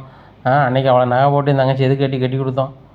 இன்றைக்கி என் தங்கச்சி வந்து காருக்குள்ளே வந்துட்டு வெளியே வராமல் உங்களை மட்டும் அனுப்பிவிட்ருக்கா. அப்போ அவன் மனசு என்ன பாடுபடும் அப்படிங்கிறாங்க. எல்லாத்துக்கும் காரணம் வடுவு தான் மாப்பிள்ள, உங்கள்கிட்ட தந்துட்டோம்னு சொல்லிட்டான், கடைசியில் ராஜிக்கிட்ட இருந்திருக்கு அப்படிங்கிறாங்க. உங்கள் வீட்டில் தான் மச்சான் இருந்திருக்கு, அதுக்கு ஊரான சொல்லக்கூடாதுல்ல அப்படிங்கிறாங்க. உடனே சக்திவேல் சொல்கிறாரு, மச்சான் தப்பாக நினச்சிக்காதீங்க, அது எங்கள் பிள்ளைன்னு சொல்லாதீங்க, என்றைக்குமே அது எங்கள் பிள்ளை இல்லை அப்படிங்கிறாங்க. அப்போ அவளுக்கு நாளைக்கு ஒரு கல்யாணம் முடிஞ்சு ஒரு பிள்ளை பிறகு நாளைக்கு பேரன் பேத்தின்னு போய் தூக்க மாட்டீங்களா அப்படிங்கிறாங்க. என்றைக்குமே தூக்க மாட்டோம், சக்திவேல் முத்துவேல் வந்து வித்தியாசமாக இருப்பாங்க மச்சான் அப்படிங்கிறாரு சக்திவேல். சரி மச்சான் ரொம்ப வீம் பண்ணாதாங்க, காலம் குறிக்கிது ஏன்னா அப்படிங்கிறாங்க. அது எவ்வளோ பெரிய காலமாக இருந்தாலும் சரி தான், எங்களுக்கு ஆகாதுன்னா ஆகாது தான் அப்படிங்கிறாங்க. சரி மச்சான் நான் 4 மணிக்கு வந்துடுறேன், சரி சாப்பிடுங்களேன் அப்படிங்கிறாங்க. இல்லை நாங்கள் கிளம்புறோம் அப்படின்னு சொல்லிட்டு டீ குடிச்சு சொல்லி கிளம்பிடுறாங்க. அங்கே காரில் உட்காந்துட்ருக்காங்க, பின்னாடியே வராங்க வடுவண்ணே. ஏம்மா வீட்டுக்குள்ளே வரக்கூடாதா அப்படிங்கிறாங்க. அண்ணா என்ன மன்னிச்சிருந்தேன், என் மோட்டை நான் கொடுத்துட்டு ஓன்றேன்னு சொல்லிட்டோன்னா முகம் பார்க்க முடியல அப்படிங்கிறாங்க. நான் ஒன்றும் நினைக்கலாமா, அவங்க மைனிட்டு வந்து சொன்னால் அவள் தான் கோவப்பட்டா, அந்த கோவத்தில் தான் நானும் இருந்துட்டேன், முறுக்கிட்டு இருந்துட்டேன், வீட்டுக்குள்ளே வரக்கூடாதாம்மா, இது நீ பிறந்து விடுதானம்மா அப்படிங்கிறாங்க. இல்லைண்ணே எனக்கு உங்கள் முகத்தை பார்க்கவே எனக்கு முடியலண்ணே, அதான் வரல அப்படிங்கிறாங்க. சரி நான் அண்ணன் 4 இதுக்கு வந்துருந்தேன், சந்தோஷமாக அண்ணன் எதுவும் நினைக்கலண்ணே அப்படிங்கிறாங்க. சரிண்ணே ரொம்ப நன்றிண்ணே அப்படி. அண்ணனுக்கு ஏன் நன்றி சொல்லுதே, உங்கள் வீட்டுக்காரர் தான் வந்து அன்றைக்கி கூப்பிட்டு ஒரு மாதிரி பண்ணிட்டார். அந்த நேரத்தில் அண்ணனுக்கு கொஞ்சம் கோவம் இருந்தால் செஞ்சு நம்ம தங்கச்சி நம்மளை கூப்பிட்டு அசிங்கப்படுத்துறாளேன்ட்டு. சரி நான் ஒன்றும் நினைக்கல. என்னம்மா வந்துடுதேன் மாதிரி அண்ணா வந்துடுதாம்மா அப்படிங்க. சரிண்ணே எனக்கும் ஒரு மாதிரி இருந்துச்சு தான் வரலண்ணே அப்படிங்கிறாங்க. அத்தை நீங்களாவது வந்திருக்கலாமே அப்படிங்கிறாங்க. இல்லைப்பா எனக்கும் ஒரு மாதிரி ஆகிட்டுப்பா அப்படிங்கிறாங்க. சரி எல்லாரும் வைக்கப்பட்டிருக்கீங்கன்னா சரி ரைட்டு பார்த்து போய்ட்டு வாங்க அப்படிங்கிறாங்க. சரி போய்ட்டு வரோம்னு சொல்லிட்டு காரில் போகிறாங்க. இங்கே முத்துவேலுக்கு ஒரு மன திருப்தியாக இருக்குது. மச்சின மேலே வருத்தப்பட்டிருந்தோம், இப்போ நேரில் வந்து பேசுனதுனால நிறைய மனஸ்தாபங்கள் மாறி இருக்குது அப்படின்னு சொல்லிட்டு உடனே சக்திவேல் சொல்கிறாரு. சக்திவேல்கிட்ட முத்துவேல் சொல்கிறாரு, இங்கே பாரு சக்திவேலு, யார்கிட்டையாவது ஏதாவது மனஸ்தாபம்னா நேரில் போய் பேசினா அப்படியே தீந்தே போவோம். நம்ம ஃபோனில் பேசினா அது பேச்சுக்கு வாரேன்னு சொன்னால் கூட அந்த நிமிஷத்தில் அவங்க மனசு அறுத்துக்கிட்டே இருக்கும் அப்படிங்கிறாங்க. அதானே உண்மை. இப்போ நேரில் பேசினா இப்போ எல்லார்ட்டையும் சொல்லியாச்சு, இப்போ நம்ம 2 குடும்பத்தையும் சொல்லியாச்சு, வேறு யாரையும் கூப்பிடணுமாண்ணே அப்படிங்கிறாங்க. எல்லாரையும் கூப்பிட தான் செய்யணும், ஆனால் நீ சிம்பிளாக வைக்கிறீங்க அப்படிங்கிறாண்ணே. நம்ம வீட்டு கல்யாணம் நின்று போய் அசிங்கமாக இருக்குண்ணே. நாள் வைக்கிறதுக்கு உங்களை வச்சுக்கிடுவோம். பொண்ணு வீட்டுக்காரங்க யாரை கூப்பிடுவாங்களோ கூப்பிட்டுக்கிட்டோம். நம்ம வீட்டில் இருந்து கசையுதுண்ணே. நம்ம குடும்பம் அப்படி இப்படின்னு எனத்தையாக பேசுகிறாங்க. இப்போ நம்ம கூப்பிட்ருக்க ஆளுகள் வந்து நம்மளை எங்கேயுமே குறை சொல்ல போகிறது கிடையாது, விட்டு கொடுக்க போகிறதும் கிடையாது. நம்ம மச்சின மாதிரி இதை அடுத்தவங்களை கூப்பிட்டா ஏதாவது ஒரு ஃபங்க்ஷனில் வந்து பேசிக்கிட்டு இருப்பாங்க. பொண்ணு வீட்டுக்காரங்க ஏதாவது பார்த்துக்கிட்டு அது நல்லா இருக்காதுண்ணே. அது போக நம்மளுக்கு எதிர்த்தாப்புல எதிரியை வச்சுட்டு உட்காந்துருக்கோம். அவன் எவங்கிட்டலாம் என்னத்தை சொல்லுதானோ ஏதை சொல்லுதானோ தெரியாது. இப்போ நம்ம 2 பேரும் மச்சினனுக்கு வந்து அவங்க வந்து ஏற்று வீட்டுக்காரங்க எதிரின்னு தெரியும், பேச மாட்டாங்க. அது கொஞ்சம் கரைச்சலாமல் இருக்கும்ண்ணே அப்படிங்கிறாங்க. அதுவும் சரி தான் அப்படிங்கிறாங்க. உடனே மாறி சொல்கிறாங்க, ஏங்க நம்ம வந்து எல்லார் வீட்டு விசேஷத்துக்கும் போயிருக்கோம், நாள் வைக்கிறது நம்ம வீட்டை சுற்றியாவது யாரையும் கூப்பிட வேண்டாமா அப்படிங்கிறாங்க. இங்கே பாரு மாதிரி ஆர்வ கோளாறில் யாரையும் கூப்பிட்டு தொலைச்சிடாத, அவங்களுக்கு சமையலுக்கு மேலாம் பண்ண வேண்டாம் அப்படிங்கிறாங்க. உடனே சொல்கிறாங்க, ஏங்க நாங்கள் ஒன்றுமே இல்லாமல் எங்கே இருக்கோம் அப்படிங்கிறாங்க. இங்கே பாரு எல்லாமே இருக்க தான் செய்யுது. 2 ஓடுகாலியில் நம்ம அசிங்கப்பட்டு துன்பப்பட்டு துயரப்பட்டு போயிருக்கோம். இப்போ நம்ம யாரையாவது கூப்பிட்டுக்கிட்டு ஏதோ ஒரு சூழ்நிலையில் இவன் கல்யாணம் நின்று போச்சுன்னு வச்சுக்கோ, நம்ம நாண்டுக்கிட்டு தான் நிற்கணும் அப்படிங்கிறாங்க. ஏன் இப்படி வாய வைக்கிறீங்க அப்படிங்கிறாங்க. பிறகு அவங்க எல்லாரையும் விசாரிக்கும் போது குமாருக்கு பொண்ணே தரமாட்டான்னாங்க. அண்ணன் தான் ஏதோ பேசி எப்படியோ சம்மதிக்க வச்சுருக்காரு. நாள் வச்ச பிறகு குமாரை வீட்டு விட்டு வெளியே விடக்கூடாது, குமாருக்கு எந்த கெட்டப்படம் வைக்கிறக்கூடாது, அதையும் தான் பார்த்துக்கணும் அப்படிங்கிறாங்க. ஏங்க நீங்கள் சொன்னால் தான் அவங்க கேட்பான், உங்கள் பிள்ளை தான், உனக்கு பிள்ளை இல்லையா மாதிரி அப்படிங்கிறாரு சக்திவேல். எனக்கும் பிள்ளை தாங்க, ஆனால் உங்கள் சொல்ல தானே அவங்க கேட்பான் அப்படிங்கிறாங்க. சரி குமார் வந்தோடனே பேசுவோம் அப்படிங்கிறாங்க. நேராக வீடு வந்துடுது. வீட்டில் இறங்கி வீட்டுக்குள்ளே போகிறாங்க. குமார் வந்துடுறாரு. எப்போ எங்கே போய்ட்டு வராங்க எல்லோரும் காரில் அப்படிங்கிறாங்க. டேய் உங்கள்கிட்ட சொல்லக்கூடாதுன்னு நான் சொல்லலை, உனக்கு பொண்ணு வீட்டுக்காரங்க சம்மதிச்சிட்டாங்கடா அப்படிங்கிறாங்க. என்னப்பா சொல்கிறீங்க, பொண்ணு வீட்டுக்காரங்க பதிலே சொல்லலை அப்படின்னு சொல்லிட்டு இருந்தீங்க அப்படிங்கிறாங்க.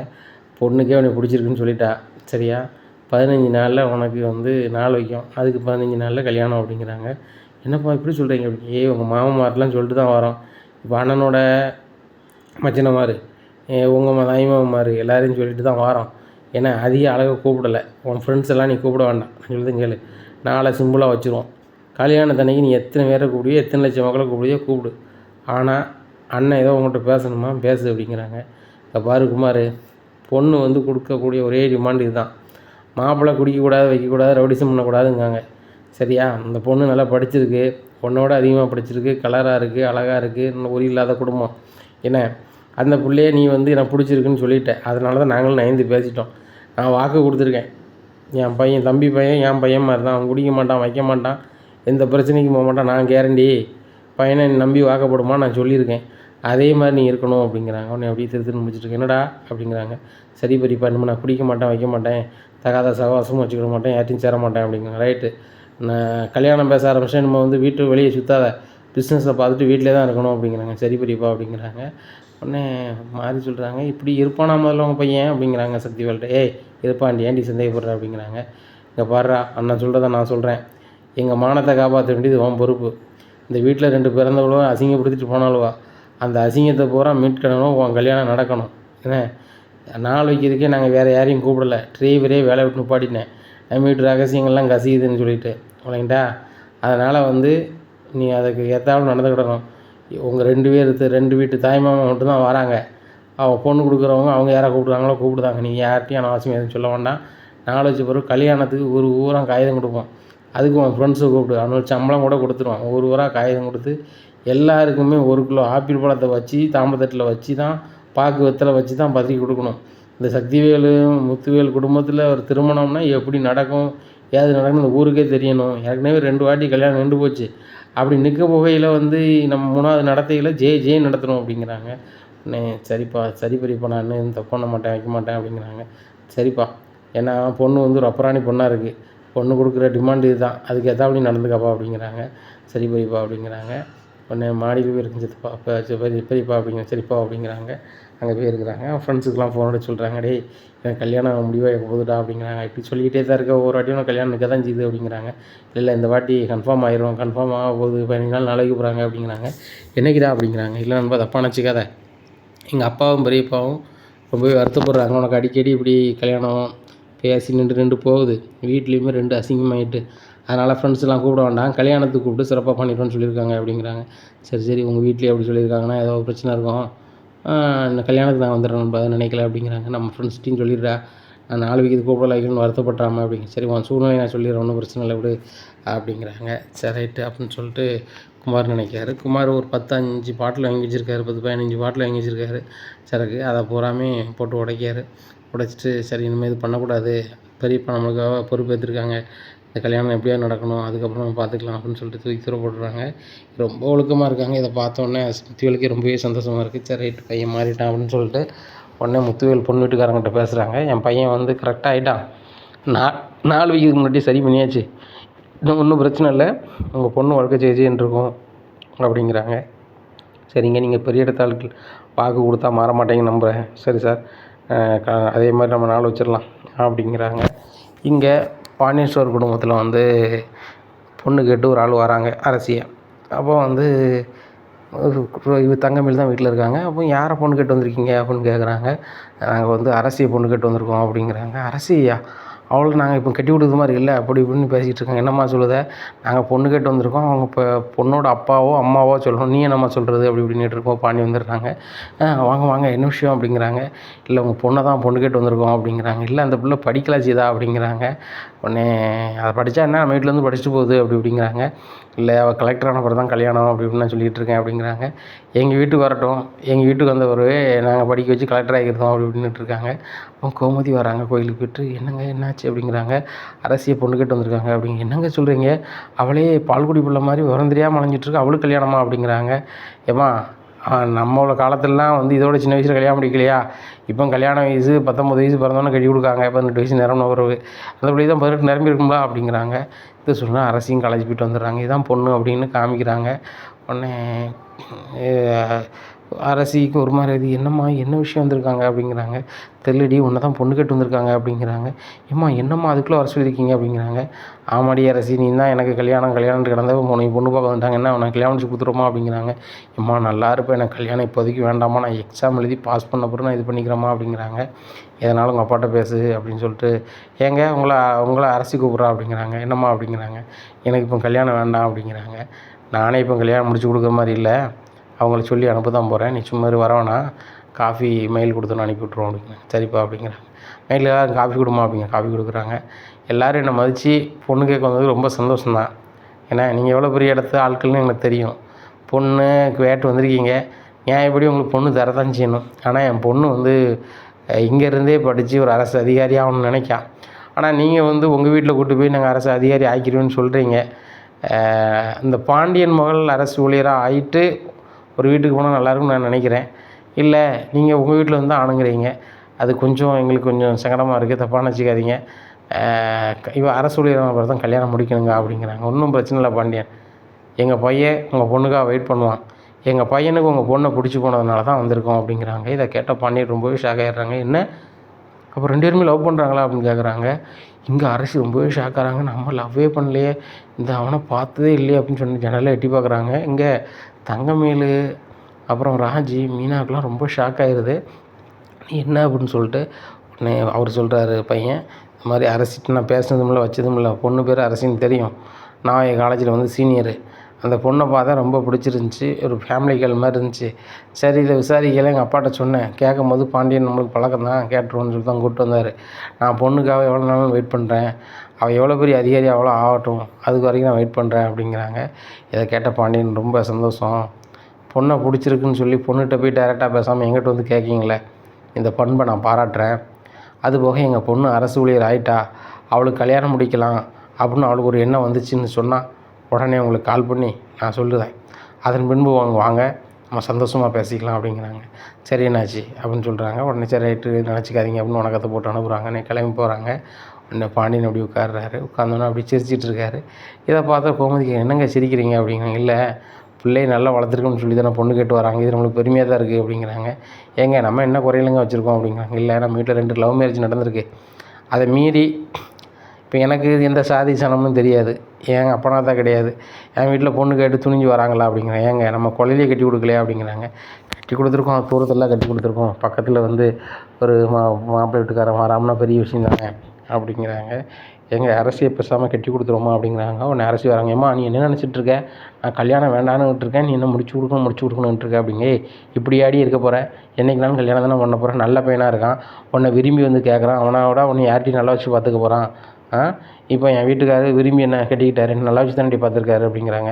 ஏம்மா நீ நல்லாவா இருக்க, அதை சொல்லு, அப்பாவுக்கு பயந்துட்டு தானே இருக்க, என்னெல்லாம் இப்படி பயந்துட்டு இருக்க முடியாது அப்படிங்கிறாங்க. உடனே பாண்டியன் இப்படி பார்க்குறாங்க. என்ன அரசி இப்படி சொல்கிற அப்படிங்கிறாங்க. ஆமாப்பா, உங்களுக்கு அம்மா எந்த அளவுக்கு பயப்படுவாங்கன்னு எனக்கு தெரியும்ப்பா, அந்த மாதிரிலாம் என்னால் இருக்க முடியாதுப்பா, அவருக்கு பிடிச்சிருக்குன்னா எனக்கு பிடிக்க வேண்டாமாப்பா அப்படிங்கிறாங்க. அதுவும் சரி தான், இப்போதைக்கு உனக்கு கல்யாணம் பிடிக்கல அரசி, நீ நல்லா படித்து கலெக்டர் ஆகு, அதுக்கப்புறம் கல்யாணத்தை பற்றி பேசலாம் அப்படிங்கிறாங்க. சரிப்பா அப்படிங்கிறான்ட்டு கன்னத்தை முத்திட்டு போகிறாங்க. உடனே இங்கே பார்க்குறாங்க ராஜி, நானும் ஒரு அரசி விரும்பிட்டாலும் நினச்சிடுங்க அப்படிங்கிறாங்க. நானும் அப்படி தான் நினச்சேன், அவள் கல்யாணம்னு பேசிகிட்டு இருந்தாலும் அதான் மாப்பிள்ளை வீட்டை வர சொல்லிட்டா போல், ஒன்றும் தெரியாத மாதிரி நிற்கா போல நினச்சிக்கிட்டேன் அப்படின்ட்டு இருக்காங்க. இந்த தங்கமேல் சொல்கிறாங்க, நானும் இதான் நினச்சேன் அப்படிங்கிறாங்க. அவன் அப்படியாக்கா அப்படிங்கிறான். ஆமாம், அரசி வந்து கொஞ்ச நாளாக கல்யாணம்ன்ட்டு கிடந்தால ஒரு மாப்பிள்ளை பையனை அவ்வளோ வர சொல்லிட்டு நடிக்காலோ அப்படின்னு நினச்சேன். ஆனால் அரசி நல்ல பிள்ளை தான், அவனை பார்க்காமே இருந்திருக்கா. ஆனால் அரசி காலேஜில் நல்லா நடந்துக்குவா போல், நம்ம வீட்டில் தான் தாட் போட்டு தஞ்சாவூருங்க, நாங்கள் நல்லா அடக்கொடக்கமாக இருப்பான்னு நினைக்கிறேன், அதனால் ஒரு பையன் வந்து அவளை பிடிச்சிருக்குன்னு சேர்ந்து வந்துட்டானே அப்படிங்கிறாங்க. ஏக்கா இது பெரிய விஷயந்தான், நம்ம வீட்டில் ஒரு பொண்ணு வந்து வேணும்னு மாப்பிள்ளை வீட்டுக்காரன் கேட்க வர்றது பெரிய விஷயம் தானக்கா அப்படிங்கிறாங்க. ஆமாம் அப்படிங்கிறாங்க ராஜிக்கிட்ட தங்கமயில். இப்படியா இருக்குது இந்த சூழ்நிலையில் வந்துட்டு சரவணன் வந்து எப்படியாவது கதிருக்கு கடன் கொடுக்கணுமே அப்படின்னு, கடனை திருப்பி கொடுக்கணுமே அப்படின்னு நினச்சிட்ருக்காரு. அன்றைக்கி வேலையை முடிஞ்சு வீட்டுக்கு வந்துடுறாரு. ஒரு பக்கம் ஒன்றும் நடக்கலை. அப்போ மோரையும் முடிஞ்சும் தூக்கிட்டு உட்காந்துட்ருக்காரு.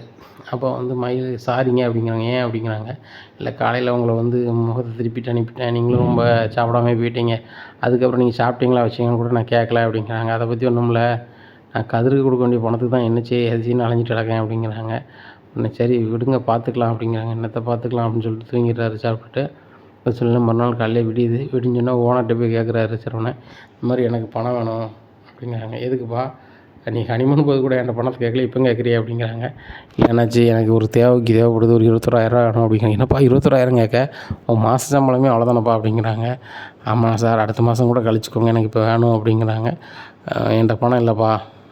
பணங்கன்னு கேட்காதப்பா, உனக்கு மாத சம்பளம் கரெக்டாக தரேன், பேட்டா காசுன்னு தரேன், அப்படி இருக்கும்போது என்கிட்ட சம்பளம் கேட்காத, நான் ரொம்ப டைட்டு அப்படி இப்படின்ட்டு ஒரு மாதிரி பேசிடுறாரு. இங்கே சரவணனுக்கு ஒரு மாதிரி ஆயிடுது. நம்ம ஒன்றும் எப்போவுமே இப்படி பேச மாட்டார், நல்லா அன்பாக இருப்பார், ஏதோ டென்ஷனில் பேசிட்டாரு அப்படின்னு சொல்லிட்டு ரொம்ப வருத்தத்தில் ஒரு இடத்துல உட்காந்துட்ருக்காரு. இங்கே கதிர் வந்து உணவு டெலிவரி பண்ணாங்க, அங்கே அலைஞ்சிட்ருக்காரு. அப்போ சரவணனை பார்த்தா, என்னென்னா இதில் உட்காந்துருக்கேன் அப்படிங்கிறாங்க. ரொம்ப சங்கடமாக இருக்குடா அப்படிங்கிறேன். ஏன் அப்படிங்கிறாங்க. எங்கள் ஓனர் ஒரு மாதிரி பேசிட்டாரு அப்படிங்கன்னா, ஒரு மாதிரி பேசிட்டாரு அப்படிங்கிறாங்க. எனக்கு அங்கே வேலைக்கு போகவே பிடிக்கல அப்படி இப்படின்ட்டு இருக்கும்போது கதிர் சொல்கிறார், ஆனால் அவன் பேசாமல் எங்கள் பிஸ்னஸ் எடுத்து நடத்துறியானே, எங்கள் ஓனர் பிஸ்னஸை கொடுக்கணுங்கிறாரு அப்படிங்கிறாங்க. என்னடா சொல்கிற அப்படிங்கிறேன். ஆமாண்ணே, எங்கள் பிஸ்னஸ் நம்பி வந்து நாங்கள் வந்து ஒரு 20-30 பேர்கிட்ட இருப்போம், நாங்கள் உணவு டெலிவரி பண்ணது எங்கள் ஓனருக்கு சரியான லாபம்ண்ணே. ஒரு நாளைக்கு குறைஞ்சபட்சம் 10,000 மேலே சும்மியே கிடைக்கணும், மாதம் 3 லட்ச ரூபா சும்மியே கிடைக்கும் அவருக்கு அசால்ட்டாக. அந்த பிஸ்னஸ் பண்ணால் செம்மையாக வந்துடலாண்ணே. 3 லட்ச ரூபாங்கிறது சாதாரண காலகட்டம் தான் ஒரு நாளைக்கு, ஒரு மாதத்துக்கு. மற்ற சீசன்லாம் இப்போ ஸ்கூலு காலேஜ்லாம் லீவுனா செம்மையாக வியாபாரம் கிடைக்கும், 5 லட்ச ரூபாய்க்கெலாம் 6 லட்ச ரூபாய்க்கெலாம் வந்து ஒரு மாதமே வருமானம் வரும்ண்ணே அப்படிங்கிறாங்க. அப்படியா அப்படிங்கிறேன். ஆமாம் அப்படிங்கிறாங்க. சரி ரைட்டு, அதை பண்ணணுன்னா எவ்வளோ தேவைப்படும் அப்படிங்கிறாங்க.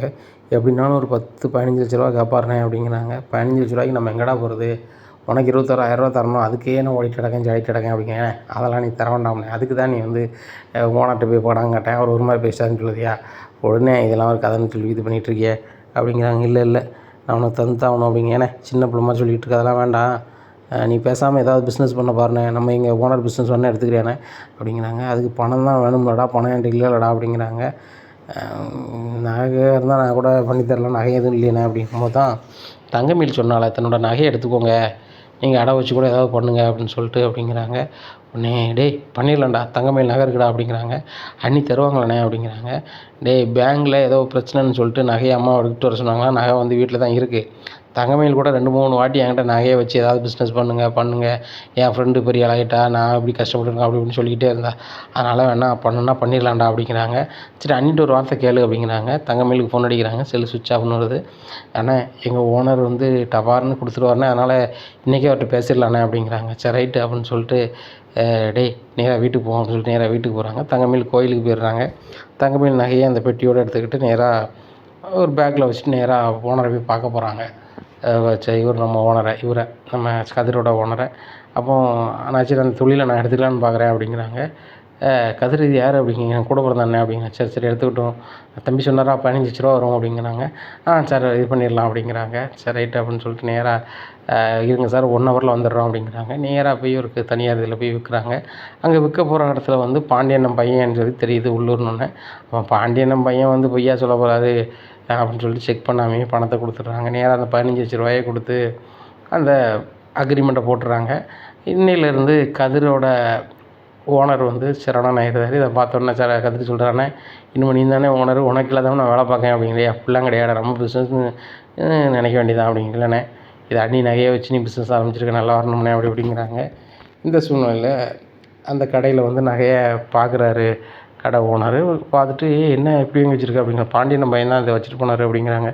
இல்லை இதை பார்க்க தங்க மாதிரி தெரில, உடச்சி பார்த்தா தெரிஞ்சிடும். உடச்சி பார்க்குறாங்க, தங்கம் இல்லை அது கவரிங். இதை பார்த்தோன்னே எனக்கு தெரிஞ்சிச்சு கவரிங் மாதிரி, அதான் உடச்சி பார்க்க சொன்னேன், இப்படி பண்ணி வச்சுருக்கடா அப்படின்னு சொல்லிட்டு நேராக போய் போலீஸில் கம்ப்ளைண்ட் பண்ணிடுறாங்க. போலீஸில் கம்ப்ளைண்ட் பண்ண உடனே நேராக பாண்டியனை வீட்டுக்கு தேடி வராங்க சரவணனை. அப்போ சரவணன் இல்லை. அப்போ சரவணன் எங்கே அப்படின்னு கேட்குறாங்க. வேலைக்கு போயிருக்குன்னு சொல்கிறாங்க. அப்போ போலீஸுக்கு தேடி வந்திருக்கீங்க வச்சுருக்கீங்கன்னு சொல்லிட்டு கோமதி ரொம்பவே பயப்படுறாங்க. நேராக பாண்டியனுக்கு ஃபோன் அடிக்க, ஏங்க சரவணனை தேடி போலீஸ் வந்திருக்கு அப்படிங்கிறாங்க. வாரம் அப்படின்னு சொல்லிட்டு வந்துடுறேன் சார். என்ன சார் பிரச்சனை அப்படிங்கிறாங்க. உங்கள் பையன் வந்து கவரிங் நகை இடம் வச்சு 15 லட்ச ரூபா வாங்கியிருக்காரு. என்னது கவரிங் நகை வச்சு 15 லட்ச ரூபா வாங்கியிருக்காரா அப்படிங்கிறாங்க. இதை கேட்ட பாண்டி ரொம்பவே ஷாக் ஆகிடுறாங்க. சரவணனுக்கு ஃபோன் அடிக்காங்க. சரவணன் நம்பர் சுவிட்ச் ஆஃப்னு வருது. இந்த சூழ்நிலை கதிர் வீட்டுக்கு வராரு. வந்தோடனே போலீஸானுக்கு என்ன போலீஸானுக்கு அப்படின்னு கேட்குறாங்க. இல்லை சரவணன் மாமா தேடி வந்திருக்கு அப்படிங்கிறாங்க ராஜி. எதுக்கு தேடி வந்திருக்கீங்க அப்படிங்கிறாங்க. அவர் வந்து கவரிங் நகையை 15 லட்சத்துக்கு அடவு வச்சு வந்து போயிருக்காரு. அதனால் அது போலி நகைன்னு தெரிஞ்சுன்னா அவங்க கம்ப்ளைண்ட் பண்ணியிருக்காங்க அப்படிங்கிறாங்க. இதை கேட்ட கதிர் ரொம்பவே ஷாக் ஆகிறாரு. நான் தான் எங்கள் பிஸ்னஸை வந்து எங்கள் ஓனர் கொடுக்காருன்னு சொன்னேன், அண்ணன் தான் வாங்கினாரு, அண்ணி நகையை அடை வச்சு தான் வந்து அந்த பணத்தை வாங்கினாரு அப்படிங்கிறது. அண்ணி நகையா அப்படிங்கிறாங்க. ஆமாம் சார், அது வந்து எங்கள் அண்ணி நகை தான். எங்கள் அண்ணி நகையை வந்து தங்கம்னு நினச்சி தான் எங்கள் அண்ணன் வந்து அடை வச்சு கொண்டு பணத்தை கொடுத்தாரு. ஆனால் நீங்கள் கவரிங் சொல்கிறீங்க, எனக்கு ரொம்ப டவுட்டாக இருக்குது அப்படிங்கிறாங்க. என்னப்பா சொல்கிற அப்படிங்கிறாங்க. என்னடாங்க நடக்குது அப்படின்னு சொல்கிறாங்க கதிர்கிட்ட. ஆமாப்பா, எங்கள் பிஸ்னஸை வந்து கொடுக்க போகிறான்னு சொன்னோன்னா அண்ணன்ட்ட சொன்னேன். அண்ணன் வந்து மைனி வந்து தனியாக பிஸ்னஸ் பண்ணணும்னு சொல்லுதான். அதனால் அண்ணிக்கு ஃபோன் அடித்து பார்த்தாங்க. அண்ணி வந்து கோயிலுக்கு எங்கேயோ போயிட்டாங்க போல், செல்லு சுவிட்ச் ஆஃப்னு வந்துச்சு. அதான் அண்ணன் வந்து உடனே அந்த பணத்தை கொடுக்குறதுக்கு அடகு வச்சு கொண்டு கொடுத்தாரு. அதை கவரிங் சொல்கிறாங்க அப்படிங்கிறாங்க. நீங்கள் சொல்கிறது நான் நம்பிக்கையே இல்லை. முதல்ல வந்து நீங்கள் ஒரு கம்ப்ளைண்ட் கொடுங்க, அப்போனா தான் உங்கள் அண்ணனை காப்பாற்ற முடியும் அப்படிங்கிறாங்க. உடனே கதிர் சொல்கிறாரு, எங்கள் அண்ணனை காப்பாற்றுறதுக்கு நான் கம்ப்ளைண்ட் கொடுக்க தயாராக இருக்கேன் அப்படிங்கிறாங்க. இங்கே பாண்டியனுக்கு சரியான குழப்பம். தங்க நகை எத்தனை அவங்க 80 பவுன் போட்டாங்க, இது கவரிங் சொல்கிறாங்களே அப்படின்னு சொல்லி முழிச்சிட்டு இருக்காங்க. நேராக கதிர் எதையும் எதிர்பார்க்காம ஸ்டேஷனில் போய் கம்ப்ளைண்ட் பண்ணுறாங்க. இது சம்மந்தமாக விசாரிக்கணும் அப்படின்னு சொல்லிட்டு தங்கமயில் அப்பா அம்மாவெல்லாம் வந்து ஸ்டேஷன்லேருந்து கூப்பிட்றாங்க. இங்கே தங்கமயிலுக்கு ஒன்றுமே விடலை. ஆகா கவரிங் நகைன்னு தெரிஞ்சு போச்சு. இப்போ என்ன செய்ய போகிறாங்களோ, ஒருவேளை நம்மளை இந்த வீட்டை விட்டே அனுப்பிடுவாங்களா, நம்ம அப்பா அம்மாவை பிடிச்சி ஜெயிலில் அடைச்சிருவாங்களா அப்படின்னு சொல்லி தங்கமயில் திருதுன்னு முழிக்காங்க. இனி என்ன நடக்கும் இந்த பாண்டியன் ஸ்டோர் குடும்பத்தில் அப்படிங்கிறத பொறுத்து வந்து பார்க்கலாம். நம்ம சேனலை நீங்கள் மறக்காமல் லைக் அண்ட் சப்ஸ்கிரைப் பண்ணுங்கள். நன்றி, வணக்கம்.